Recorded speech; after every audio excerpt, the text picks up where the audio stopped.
مەکتەبی سیاسی ئەڵێمە لە ئێستا لەم خۆناغا ئێمە ڕەخنە لە خۆمانەگرین کە نەماتوانێت مهمەیە بکەین. چ زمانێک هەیە لە غیابی مەمزەلات تۆتوانی کۆنگرێکی سەرکەوتوو بکەی لە کورتفەیەکولێکا بتوانی ئەم دۆخەبەریتە دۆخێکیتە. کۆنگرە بۆنی ئێمە مەجموعەیە دەمو چاولابەری مەجموعەی دەموچای تازە بین لابین گەزبین.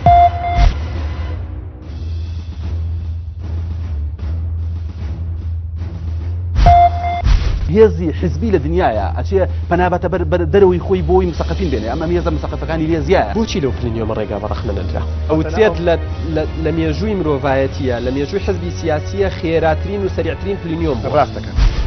شتێنێ بەناوی پارتی دیموکراسی تۆپەڵە قوڕێکە و بنەماڵەیەکی دیاریکرا و کەس بووی نییە قسەی لەسەرکە.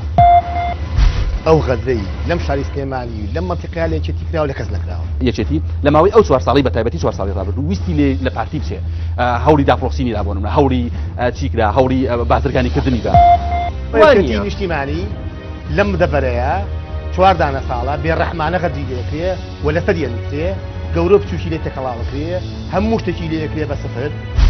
دەکەس کوژاوە دوانن پارتی کوشتی هەشتیان نێچێتی مسلمانی کوشتی. ئەیخۆ خەڵکی سلێمانی باوەشێنم ناکە بە ڕێحانەیتر ئەوڵا دەگەن ناتی.